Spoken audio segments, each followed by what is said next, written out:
ప్రభాకర్, జయదేవ్ ఇద్దరూ మొదటిసారిగా రాణి అత్తగారిని చూశారు.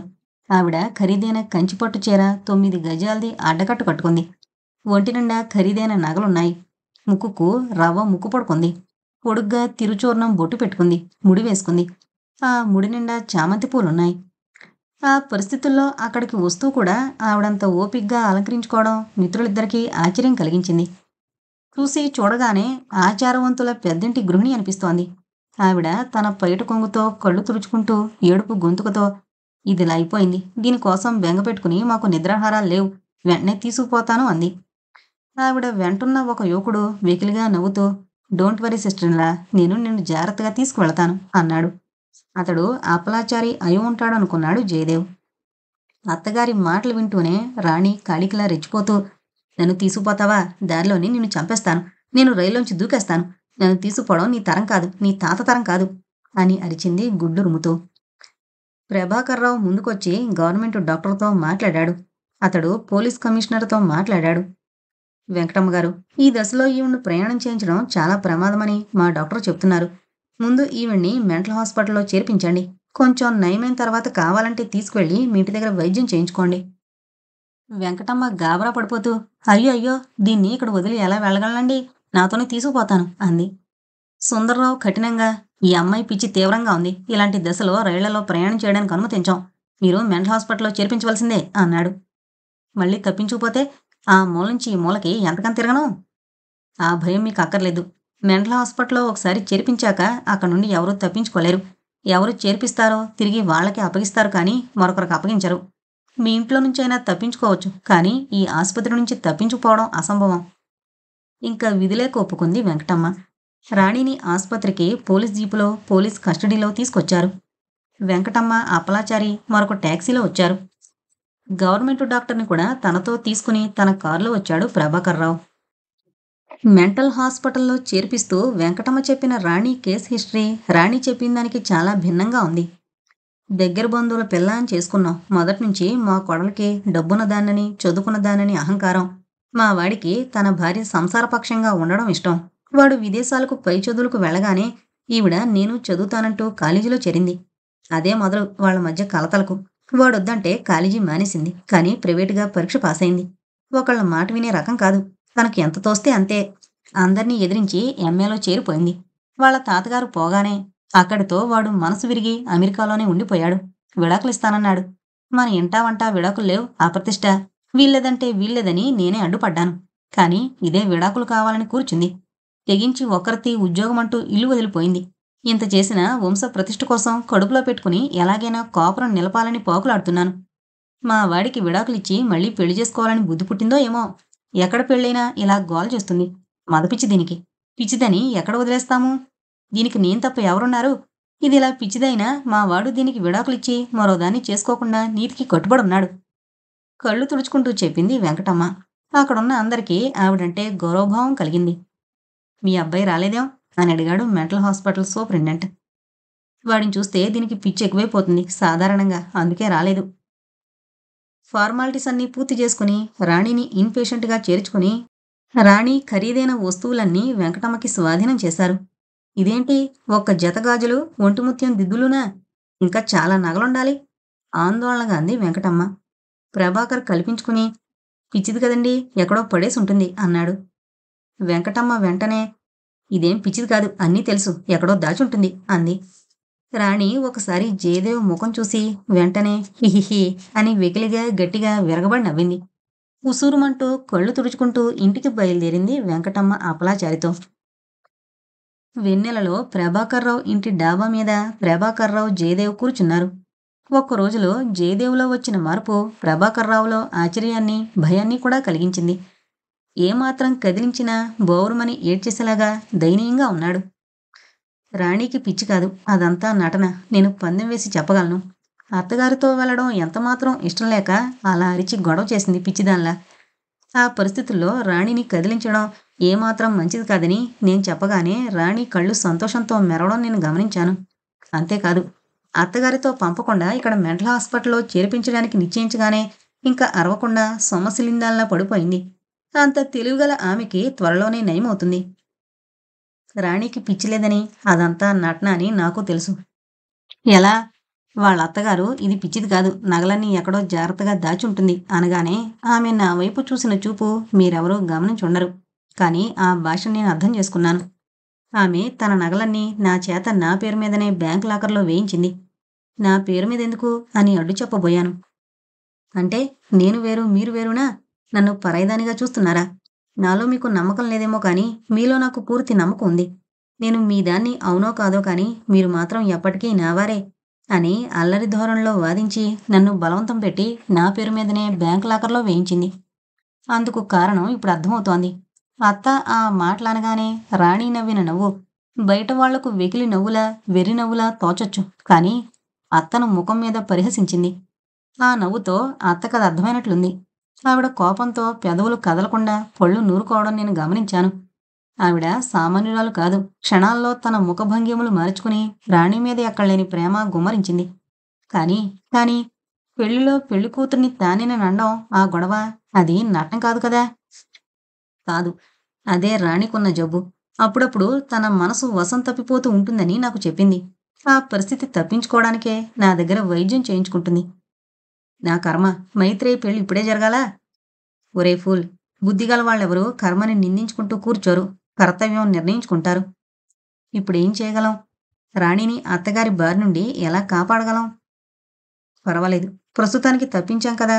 ముందు విషయం కూడా ఆలోచిద్దాం. రేపు నేను వెళ్ళి ఆమెను చూస్తాను. నేను వస్తాను. నిన్ను తర్వాత తీసుకువెళతాను. ఆమె పరిస్థితి చూసి. ముందు నేనొక్కడినే వెళతాను. లక్కీగా అక్కడ డాక్టర్ సర్వేశ్వరరావు నా స్నేహితుడు. నేను ఆమెకి సహాయపడగలను. అలా కాదు. రేపు ముందు నన్ను రానీ. లేకపోతే ఆమె నేను అశ్రద్ధ చేశాననుకోవచ్చు. మరింత కుంగిపోవచ్చు. ఆల్రైట్ అని ఒప్పుకున్నాడు ప్రభాకర్‌రావు. డాక్టర్‌గా ప్రభాకర్‌రావుకి మెంటల్ హాస్పిటల్‌లో తేలిగ్గానే ప్రవేశం దొరికింది. ఆమె అత్తగారు తన అభిమానం ప్రదర్శించుకోవడానికి రాణిని స్పెషల్ రూమ్‌లో ఉంచింది. స్పెషల్ రూమ్ అయినా అంత సౌకర్యంగా ఏం లేదు.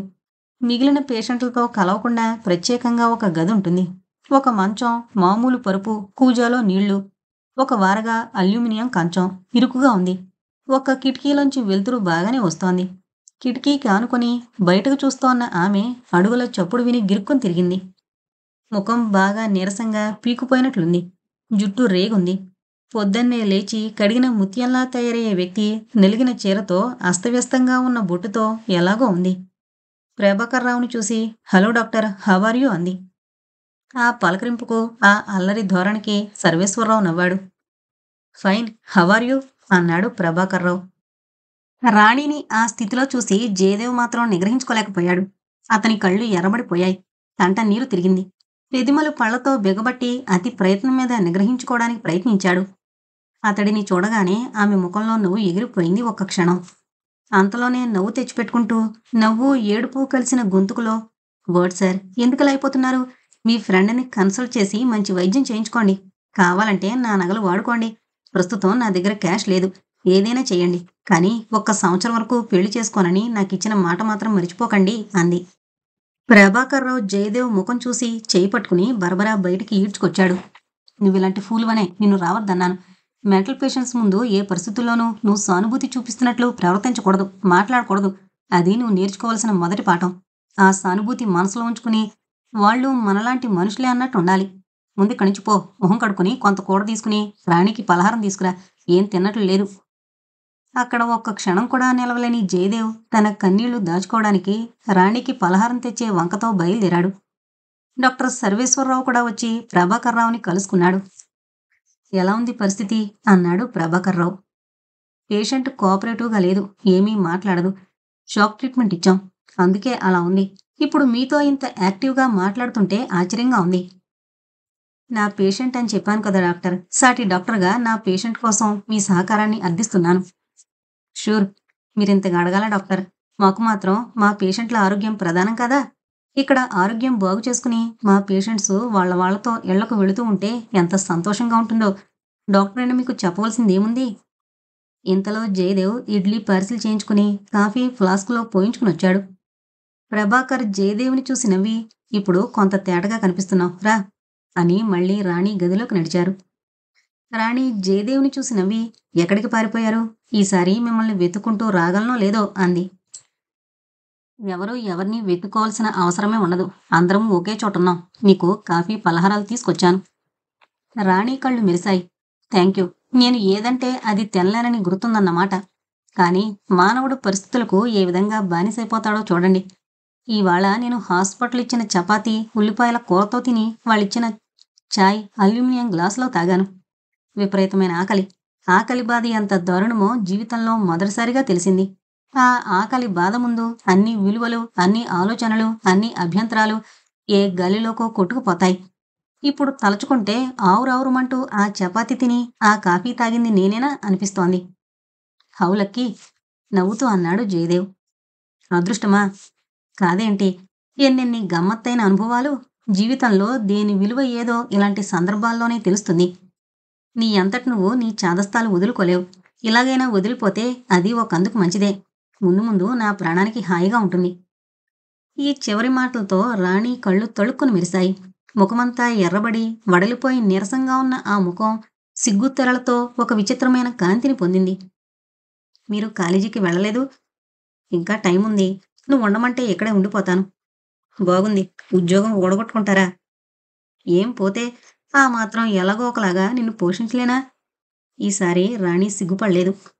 కళ్ళ నిండుగా జయదేవుని చూసుకుంది. ఆ కళ్ళల్లో కోటి ఆశలు. ఆ చిరునవ్వులో కొత్త ఉత్సాహం. అలా అయితే ఉద్యోగం మానడానికి అసలు వీల్లేదు. చికాకులు పడి పడి అలసిపోయాను. ఇక ముందైనా సుఖంగా ఉండొద్దు. వెళ్ళండి. నవ్వుతూ చెయ్యి ఊపి వెళ్ళిపోయాడు జయదేవ్. డాక్టర్, నా మూలంగా మీ ప్రాక్టీస్ దెబ్బతింది కదా? పర్వాలేదు. నిన్నటి నుంచి నా కన్సల్టింగ్ అవర్స్ కొంచెం మార్చాను. నాకింకా ఒక అరగంట టైం ఉంది. Thank you doctor. మీరు నా దగ్గరికి రోజూ రాగలరా? ఏం చేయను? రాక తప్పుతుందా? మీరు ముందుగానే ఫీజిచ్చేస్తారుగా. భలేవారే డాక్టర్. నేనిచ్చిన రూ. 1000 మీకొక లెక్క. మీ బోటివారి పేషెంట్‌ని కావడం నా అదృష్టం అంతే. అంటే ఇక మీదట నాకు ఫీజివ్వరనా? అలా అయితే వెళ్ళిపోతాను. ఎక్కడైనా బావగాని వంగతోటలో బావ కాదు. నేను ఎంతిస్తే మీ ఫీజు చెల్లించగలను డాక్టర్? మీ సహాయాన్ని ఈ జన్మలో మరిచిపోగలనని అనుకుంటున్నారా? జయదేవ్ దగ్గర నా నగలున్నాయి బ్యాంకు లాకర్‌లో. అవి అమ్మి వాడమని చెప్పండి జయదేవ్‌తో. చెబుతాను. కొంచెం సేపయిన తర్వాత మీకు ఫార్మల్ సైకలాజికల్ టెస్ట్స్ ప్రారంభమవుతాయి. మీరు దేనికి సంకోచించకండి. ఏదీ దాచాలనుకోకండి. ఏ ప్రశ్నకి ఎలా తోస్తే అలా సమాధానాలు చెప్పండి. ఏం చెయ్యాలనిపిస్తే అది చెయ్యండి. మీకు భోజనం నేను మా ఇంటి నుంచి క్యారియర్ పంపిస్తాను. నేను శాకాహారినే. కాకపోయినా మీకోసం మీ సాంబారు, పెరుగు పంపిస్తాను. డాక్టర్, మీ ఇల్లు ఇక్కడికి ఎంత దూరం? మీకు శ్రమ? నాకు శ్రమ లేదు. నేను వండను, మోసుకురాను. అన్నీ నౌకర్లే చేస్తారు. డబ్బులు ఎక్కువ దొరుకుతాయంటే మా నౌకరు మరో 100 మైళ్ళు సునాయాసంగా సైకిల్ తొక్కేస్తాడు. భోజనానికి, నౌకరు జీతానికి అన్నింటికీ మీ డబ్బే వాడుకుంటాను. ఆ మాటలతో సంకోచంతో ముడుచుకుపోతున్న రాణి ముఖం వికసించింది. Thank you doctor. ఇవాళ మీరు చాలా అలసటగా ఉన్నారు. భోంచేసి విశ్రాంతి తీసుకోండి. రేపు మాట్లాడతాను. వెళ్ళడానికి లేచిన ప్రభాకర్రావుకి 2 చేతులు జోడించి నమస్కారం చేసింది రాణి. ప్రభాకర్రావు కన్సల్టింగ్ అవర్స్ సాయంత్రం 4 నుండి రాత్రి 8 వరకు. జయదేవ్ హోటల్లో భోజనం ముగించుకుని 8:30 దాటాక వచ్చాడు. స్నేహితులిద్దరూ యథాప్రకారం డాబా మీద కూర్చున్నారు. థ్యాంక్ యూ జయదేవ్ అన్నాడు ప్రభాకర్రావు. మధ్యలో నువ్వు నాకు థ్యాంక్స్ చెప్పడం దేనికి? నా వృత్తిలో సహాయం చేస్తున్నందుకు. ఇది మరీ బాగుంది. నేను ఫిజిక్స్ లెక్చరర్ని. నా పేషెంట్ రాణి కోలుకోవడానికి చాలా ఉపయోగిస్తున్నావోయ్. మొన్న బ్రహ్మాండంగా మాట్లాడావు. నిన్న ఇవాళ కూడా నీ మాటలతో ఆమెలో జీవశక్తి నింపావు. ఆమె నీకు పేషెంట్ మాత్రమే. నాకు తెలుసులేవోయ్ హీరో.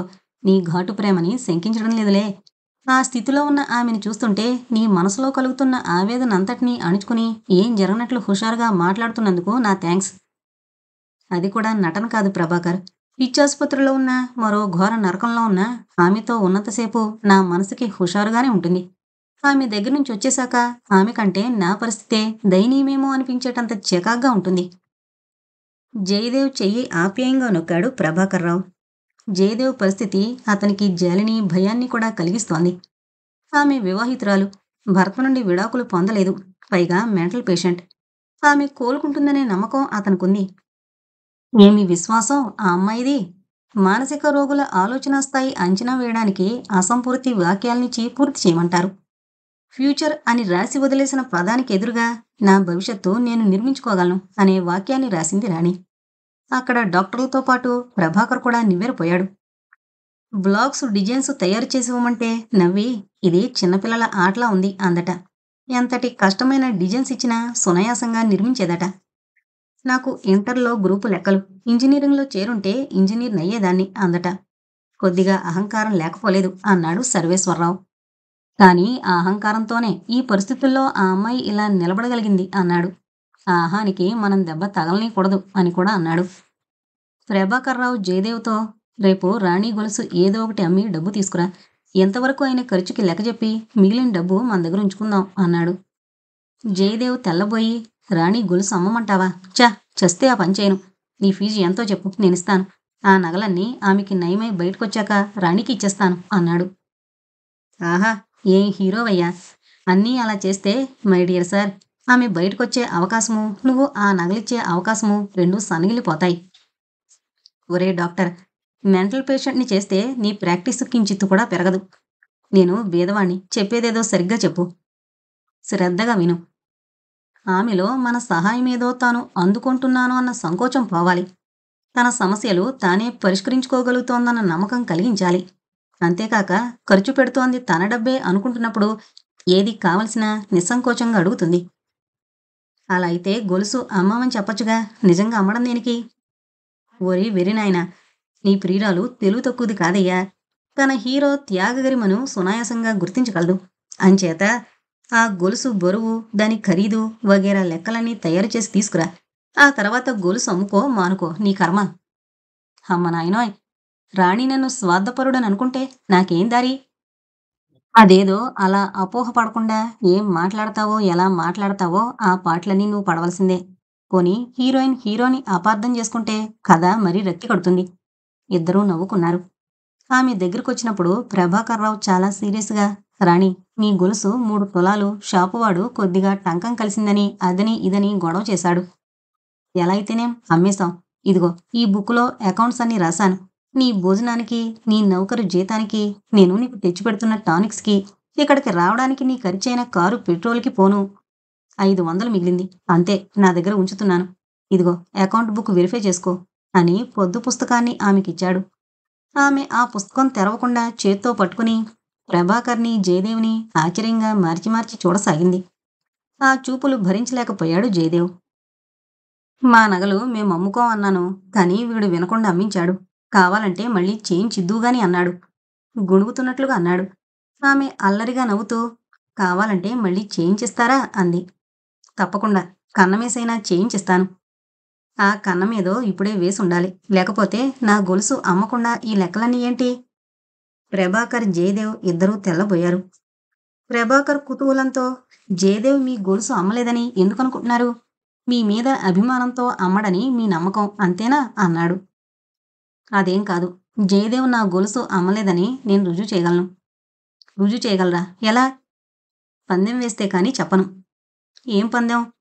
జయదేవ్ నా గొలుసు అమ్మలేదని నేను రుజువు చేయగలిగితే ఇక ముందు ఆయన నిజంగా నా నగలు అమ్మడానికి అంగీకరించాలి. నేను రుజువు చేయలేకపోతే మీ మాటలు నమ్మినట్లు నటిస్తూ చచ్చినట్లు నోరు మూసుకుంటాను. సరే. మీరు కాదు సరే అనవలసింది. జయదేవ్. ఏం జయదేవ్? అలాగే. రాణి తన తలగడ కింద నుంచి ఒక ఇన్లాండ్ కవర్ తీసింది. ఈ ఉత్తరం జయదేవ్ గారిది.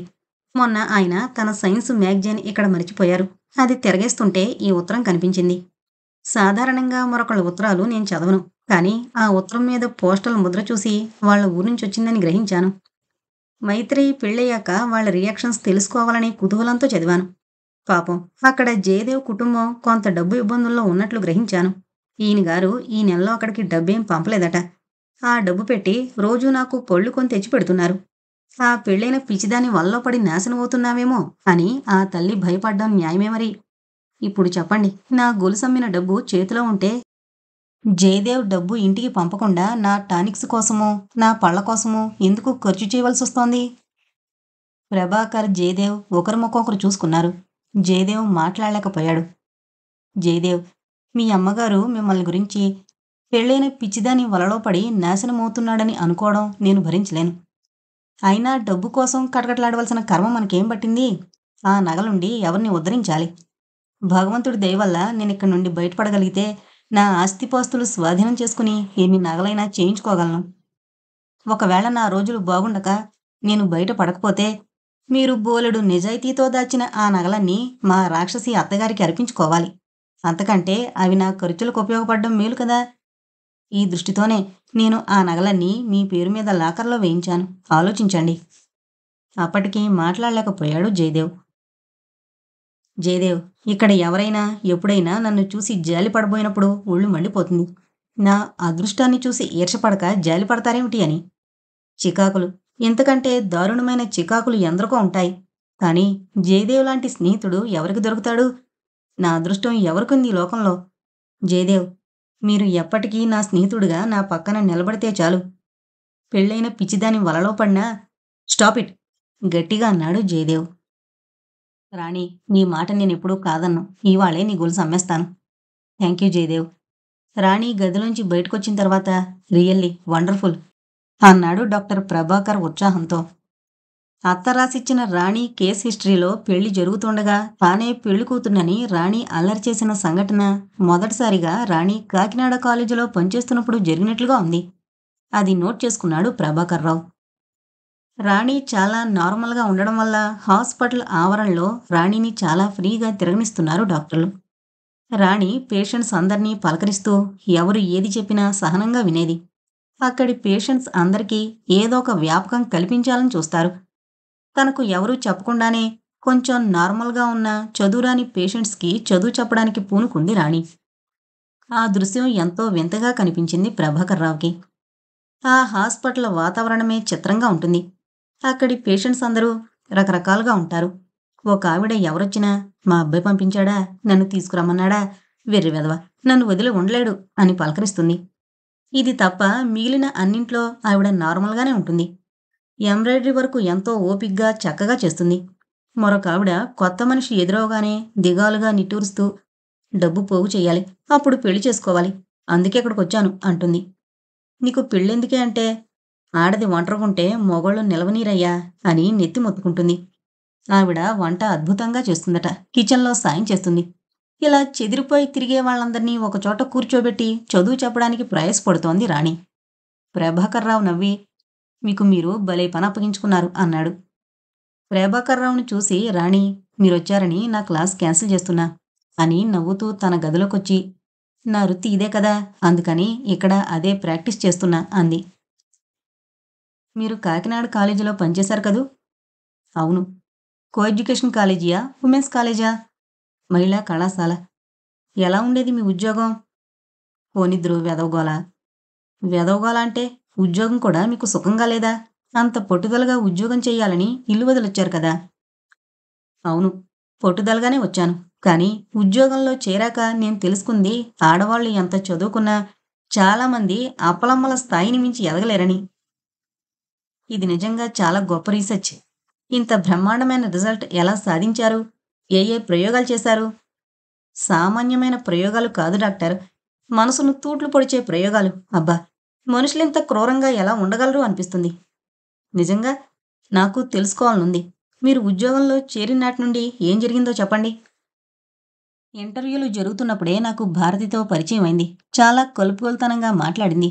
తను ఎకనామిక్స్ లెక్చరర్ పోస్ట్‌కి అప్లై చేసింది. ఇంటర్వ్యూలు కాగానే ఇద్దరమూ టీలు తాగాం.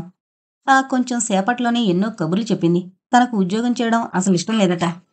కానీ కట్నం ఇచ్చుకునే స్తోమత లేక సరైన సంబంధం కుదరలేదట. తన కట్నం తాను సంపాదించుకోవడానికి ఉద్యోగంలో చేరిందట. మన మధ్యతరగతి కుటుంబాల్లో ఈ కట్నాల సమస్య మరీ దారుణంగా తయారైందండి. నాకసలు పెళ్ళవుతుందా? జీవితాంతం కన్యగానే ఉండిపోవాల్సొస్తుందా? అని భయంగా ఉంటుంది ఒక్కొక్కసారి. చూస్తూ చూస్తూ ఏ దౌర్భాగ్యుడి చేతో మెడకో తాడు కట్టించుకోలేను కదా! కాస్త ఒక మోస్తరు సంబంధం దొరకాలన్నా వేలు గుమ్మరించుకోవాలి. ఎంతొస్తే అంతా ఖర్చయ్యే మధ్యతరగతి సంసారాల్లో ఎన్ని వేలు పోగు చేయగలరు చెప్పండి? ఏంటో కాలం మారుతుందంటారు. ప్రేమ వివాహాలంటారు. అంతా కబుర్లలోనూ, లోకం తెలియని వాళ్ళు రాసిన కల్పనా కథల్లోనూను. పెళ్లి గురించి మరో కొత్త కోణం కనిపించింది నాకు భారతి మాటల్లో. ఆ అమ్మాయి ప్రత్యేకించి ఎవరినీ కోరుకోవడం లేదు. కనీసం తన స్థితికి సరిసమానుడైన వాడితో పెళ్లి కోసం ఆరాటపడుతోంది. ఎలాగో ఒకలాగా పెళ్ళైతే చాలా, అంతేనా? పెళ్ళంటే? అయితే పైకేమీ అనకుండా ఆవిడ మాటలు వింటూ కూర్చున్నాను. మీకు పెళ్ళయిందా? అని అడిగింది. అయ్యింది. మీ వారేం చేస్తున్నారు? స్టేట్స్‌లో ఉన్నారు. చదువుకుంటున్నారా? ఉద్యోగం చేస్తున్నారా? చదువుకుంటున్నారు. టెక్నాలజీ డిపార్ట్మెంట్లో పోస్ట్ గ్రాడ్యుయేషన్ చేస్తున్నారు. ఎవరబ్బాయి? వాళ్ళ నాన్నగారు రిటైర్డ్ కలెక్టర్. అబ్బా! ఎంత అదృష్టవంతులు. గట్టిగా నవ్వాలనిపించింది. ఈ లోకంలో అందరూ ఏ ప్రమాణాల మీద అదృష్టాన్ని నిర్ణయిస్తారో అర్థమైంది. మీకు ఉద్యోగం దొరికితే ఎక్కడుంటారు? అదే ఆలోచిస్తున్నాను. ఒంటరిగా ఉండాలి. ఇంతవరకు అలా ఉండలేదు. ఇక్కడ హాస్టల్ వసతి ఉందో లేదో. నేను ఒంటరిగానే ఉండాలి. ఇద్దరం కలిసుందాం. ఖర్చులు కలిసొస్తాయి. ఒకరికొకరం తోడుగా ఉంటాం. లోకంలో నింద తప్పుతుంది. ఈ చివరి మాట చిత్రంగా వినిపించింది. ఈనాటికి ఎంత చదువుకున్నా ఆడది ఒంటరిగా ఉండడానికి భయపడేలా ఉందా మన సమాజం? ఏమో మరి. నాకెలా తెలుస్తుంది? నేను అప్పుడప్పుడే కదా కట్టుబాట్ల పంజరాన్ని ఛేదించుకుని సమాజంలోకి స్వేచ్ఛగా అడుగుపెట్టింది. మా అదృష్టం కొద్దీ ఇద్దరికీ ఆ కాలేజీలో ఉద్యోగం దొరికింది. అనుకున్నట్లుగానే ఇద్దరము ఒక ఇల్లు తీసుకుని పని మనిషిని కుదుర్చుకుని వంట చేసుకుంటూ కాలేజీకి వెళ్ళేవాళ్ళం. భారతి గడుసుగా ఇంటి ఖర్చుల్లోనూ వంట పనిలోనూ కూడా అధిక భాగం నా మీదకి నెట్టేసేది. ఆ గడుసుతనం అర్థమైనా ఈ రెండు నాకంత కష్టం కలిగించేవి కావు. కనుక తేలిగ్గానే సర్దుకున్నాను. చిన్న పెద్ద ఉత్సాహం ఉరకలు వేసే వయసులో ఉన్న ఆడపిల్లలకు పాఠాలు చెప్పడం, కొలీగ్స్తో కబుర్లు, అప్పుడప్పుడు స్టూడెంట్స్తో ప్లేగ్రౌండ్లో షెటిల్కాక్ ఆడడం. మొదట్లో కాలం చాలా సరదాగానే గడిచిపోయింది. మా కొలీగ్స్ అందరిలో నేను సన్నిహితంగా వచ్చింది సత్యవతమ్మ గారితో. నేనే కాదు, అందరూ ఆవిడికి సన్నిహితంగా వస్తారని, అలా వచ్చేలా ఆవిడ చేసుకుంటుందని ఆ తర్వాత అర్థమైంది. ఆప్యాయంగా మాట్లాడుతున్నట్టు నా అట్టుపుట్టు ఆనవాళ్లన్నీ అడిగింది. అన్నీ చెప్పాను. ఆవిడ వయసులో కాస్త పెద్దది, బ్రాహ్మణ వితంతువు. ఒక్క బొట్టు తప్ప మిగిలిన అలంకారాలన్నీ అన్ని వేళలా ఉండాలావిడికి. కంచిపట్టు చీరలు బాగా జరి ఉన్నవి తప్ప మరొకటి కట్టుకునేది కాదు. నగలు కూడా బాగానే పెట్టుకునేది. ఎవరైనా పాఠాలు చెప్పే లెక్చరర్లు కాలేజీకి ఇలా రావడమేమిటా అని విమర్శిస్తే, వాళ్లకు లేవు గనుక నన్ను చూస్తే కుళ్ళు అనేది గట్టిగా. ఆవిడ సంస్కృతం లెక్చరర్. సాధారణ సమిష్టి బ్రాహ్మణ కుటుంబాల్లో విధవాడబిడ్డకుండే లక్షణాలన్నీ ఆవిళ్ళలో ఉన్నాయి. అన్నింటా తన చెయ్యి పై చెయ్యి కావాలనడం, అన్ని విషయాలు తెలుసుకోవాలనుకోవడం, ఆప్యాయంగా అందరికీ సలహాలివ్వడం, అవి అనుసరించకపోతే కష్టపెట్టుకోవడం. ముఖం ఎదురుగా ఎంతో ఆప్యాయంగా మాట్లాడుతూనే కాస్త చాటవగానే హేళనగా మాటలని నవ్వడం. కొంచెం రోజుల్లోనే ఆవిడేమిటో అర్థమైపోయిన నాకు ఆవిడకు దూరంగా పోవాలంటే భయం వేసేది.